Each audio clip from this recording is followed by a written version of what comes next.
Hey guys, Grüße aus Deutschland, greetings from Germany. It's late Friday evening and I want to record this because I'm going to be busy this weekend.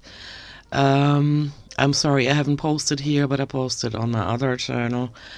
It was partially just to get away from what I have to deal with in real life.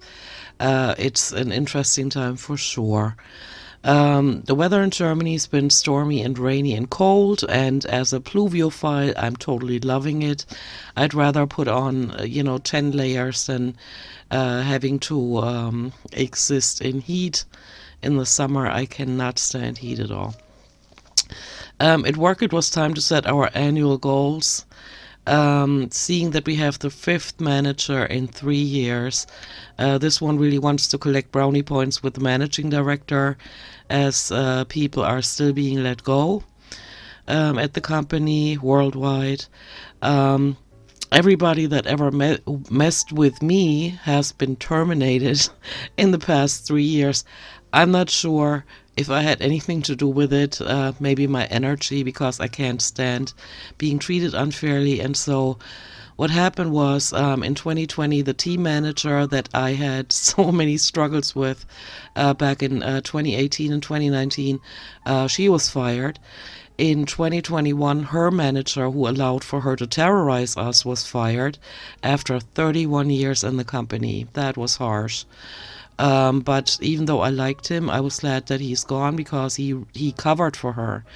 And she did not feel any consequences from her inappropriate behavior. And then in 2022, his successor was fired since they wanted to fill the woman's quota or the woman quota. And the woman they hired to replace him was terminated during her probation 3 months after she was hired. And so you can see the stress that it puts on us. Every time you have a new manager, they put their personal stamp on what they want you to do, how they want you to do things. And it's confusing and it's irritating. And then in November 22, we were told who our new manager is, and that is actually a lady that's been with the company for decades. And so now we're having to do online classes, learn more about even more software and all kinds of other extra stuff additional to our daily duties. And it seems to me like they're just trying to suck employees dry. That's what it feels like right now. One of my colleagues, who is over 60 years old, resurfaced this week. I hadn't seen him in weeks. And I remember him mentioning last year that he's going to retire soon. And so I hadn't seen him in a while, and I just figured, he went into retirement. But he didn't. When I asked him about it, he said he can't afford to retire because his electric and gas bill alone are over 500 euros a month. Holy smokes. Imagine if you have like a retirement of like 1,000 euros a month, and then you have to pay rent, you have to pay 500 euros electric and gas. It's just insane. He doesn't have a car. He rides the bus, and so now he's at the age where Germany would actually allow him to retire, and he financially cannot afford it. His wife raised the 3 kids, and so she didn't have much of an income that would count towards her retirement, and so he still comes to work every day. That was kind of a wake-up call. A glance into the future, like what is the cost of living going to be like when I retire, And so, this week we had visitors from the States, from the UK, from France, and from Serbia. And it was busy. It was very busy, always like checking them in and having to be their personal assistants because, they're new to the country or visitors in the country. And so they need help with a lot of things, but that's what we're there for. And we're also responsible for the conference rooms and the snacks and the drinks and all of that. And so it was busy. And I'm going to be off this coming week because we have to take our vacation from 2022, and that's what I have left. And so I'm scheduled off next week, but the other receptionist is facing really severe health problems. I don't want to get into detail here, but the doctors still haven't found out what is wrong with her. And so I begged her, and I even cried, to continue to push for a doctor to find out what is wrong. And I begged. I said, if something were to happen to her, like to one of our colleagues that was 59 years old, and from one day to the next he just didn't show up for work anymore. Turns out he had passed away. I don't want for her to do that. I wouldn't be able to handle that job without her. And so I really begged, and I hope she takes my advice and meditates about it over the weekend and decides to contact me on WhatsApp and let me know to come in on Monday morning. I hope. This is one of the few times in my life where I hope that I'm not going to get my vacation, because I want for her to have this taken care of, so that I can continue having this job until I found a different solution, because I really couldn't handle this job without her. I think in my last video I told you about a smartwatch that I wanted to get because a certain function that would come in handy for me. The smartwatch actually got here. You know how you get notified by Amazon and then by the carrier that your package is in the area and it'll be delivered and yada yada. And so the courier, I don't even know how to pronounce that, the guy who delivered the package actually delivered it. Didn't ring our doorbell, but he just got into the building and put it by the entrance door, took a picture of it, and I was sent an email with a picture. And so I knew where it was. I went downstairs and it wasn't there. So somebody had stolen it, and probably because it had a sticker on the package where it said that there's a battery in it, like a lithium battery or whatever, and so they figured it's a pricey item, and so they stole it, and which didn't really restore my faith in humanity. When these kind of things happen, you think, gosh, you would never do that to somebody else. Why are they doing it to you? And I was really looking forward to, working with the smartwatch and figuring it out and seeing what functions I can really use. And so I contacted Amazon, and they sent another one, and it got here like 3 days later. And my update is that I am really amazed by what technology can do nowadays. So I'm mainly using it for the fact that I don't want to whip out my cell phone every time I want to know what time it is. And so I'm using it as a watch primarily.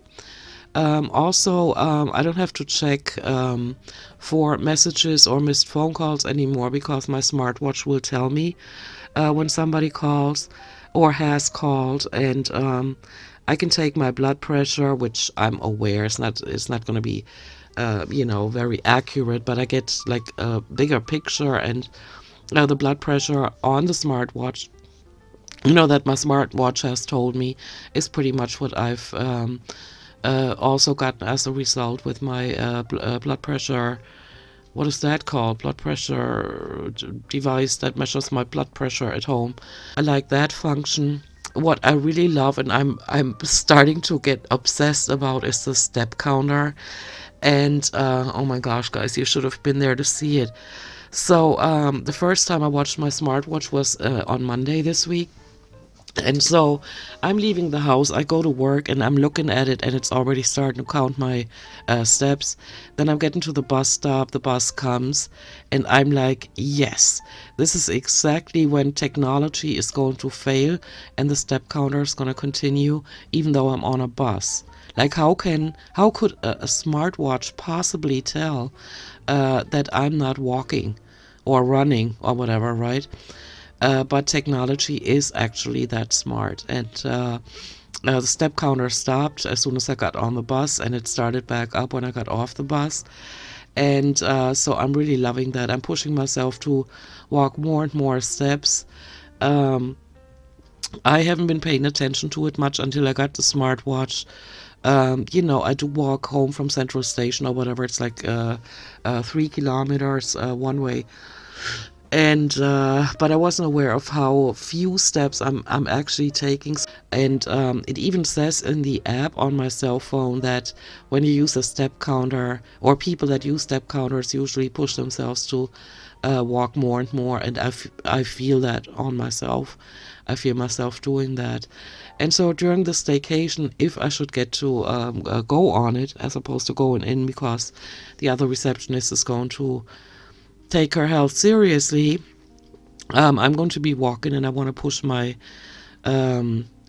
steps more and more, because walking is always good, and getting the vitamin D, and we haven't had much sunlight because of the rainstorms and everything, but it's still better to be out in the in nature and fresh air than to be at home. And so I'm gonna push that more. What else was it? It also does the beats per minute, the heart rate, and so I've been pushing that. When I had to catch my bus, I was walking faster, and then I instantly pushed the button, and I wanted for it to measure my heart rate, and it was higher. And yeah, so it's been fun. Um, Playing around with that smartwatch, and I can only recommend it. Even though, and I don't like electro smog, I'm very sensitive to it. You have to have your Bluetooth on your cell phone for the smartwatch to work, and so I don't really like that. I don't use my smartwatch for the sleep monitoring, because I don't want to have anything on my wrist at night, and also I don't see the sense in that, because when I wake up in the morning, I can pretty much tell if I got good quality sleep or not, or if I got enough sleep, or sometimes I'm in bed for 8 hours, but um, I don't sleep well, and so I wake up and I'm still exhausted. So I'm pretty good at telling myself. I don't need a smartwatch telling me that. And also, I turn all of my devices off, completely off, in my room for the night, so that I don't have any, electromagnetic interference, which is not helping much because everybody in the building probably has their Wi-Fi on and everything. And so, yeah. But I'm trying to limit it as much as I can. A little bit of an update about my allergies. They've been worse. They've been getting worse, but also there's more different pollen spreading throughout the region, and so it's been getting worse. But I told you guys I used to take this loratadine.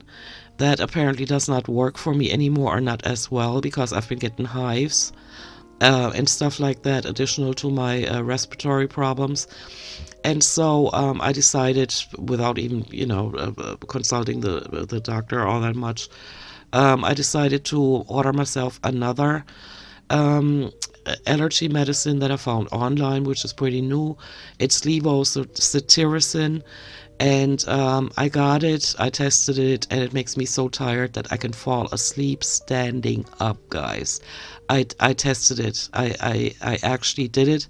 I stood still. I leaned against the bus stop, one of the light poles or whatever, street lights, and I closed my eyes, and I was gone in an instant. And so I stopped taking those, and I've been just drinking a lot, using nasal sprays, and the kind that don't have medication in them, just sea salt, water, or saline, and they've been helping. But my nose is always like, I can tell, even when I speak some words I can't even pronounce, because my nose is so stopped up.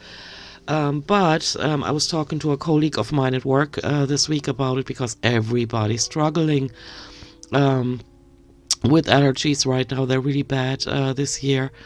And so she told me that she had taken both medicines that I took, the desloratadine and the cetirizine, and she said she didn't like the side effects, and so she's taken a different one, and that is called Momida, and it is a corticosteroid, and that is pretty strong, and it also can cause damage, and it's a nasal spray. Um, I would like to not put that kind of chemicals in my body, and cortisone, of course, is dangerous. But I've been really paying attention to my allergy symptoms, and in October I had this nasty cold virus, and then it flared back up in February, and that was probably because my airways were irritated because of the pollen that had started spreading. And so, with the symptoms that I'm having, like either I cough all day and I can't sleep at night from coughing, my nose is always running, my eyes are watering. When the allergy medication doesn't work anymore, I try to switch to another one, and that one made me so tired that I can fall asleep standing up after getting enough sleep that night before. I'm gonna have to use this kind of medication to even make it through the day, because I can't shake my, I always sound like I have a cold, or, my nose is stopped up. And I'm gonna use this spray and see what it does for me. And you can only use it up to 3 months, and so I'm just gonna use it and see what it does, if it has any side effects, and if it helps me through the time when the pollen are really nasty and aggressive, then so much the better. Sometimes you gotta choose between two bowls of shit, and that's what I'm doing right now.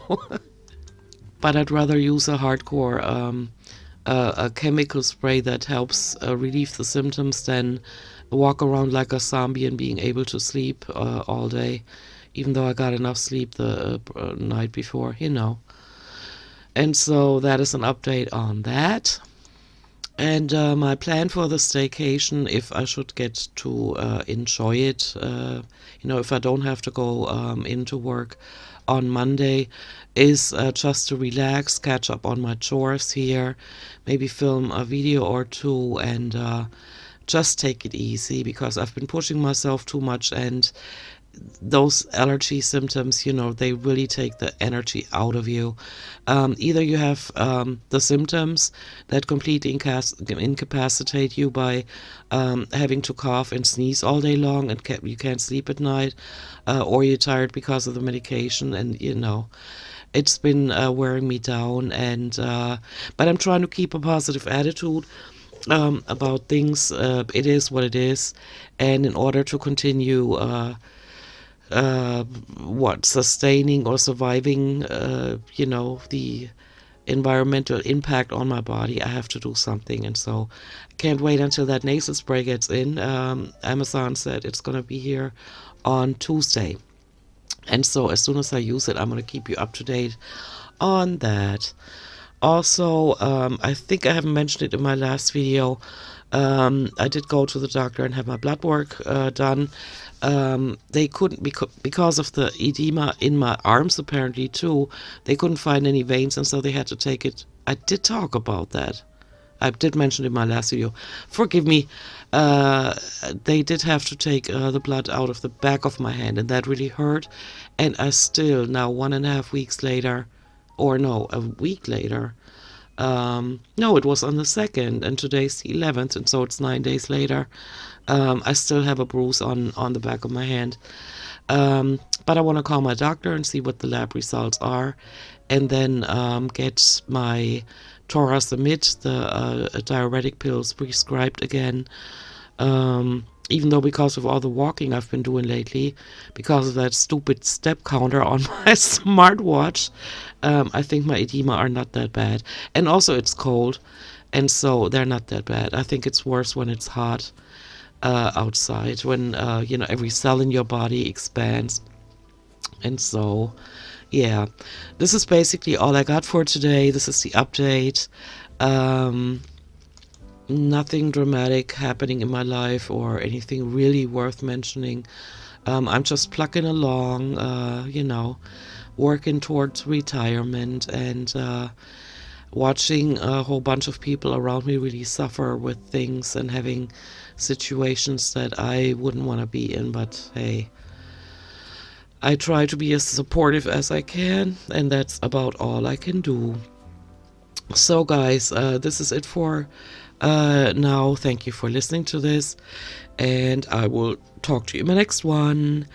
Bye. Tschüssi.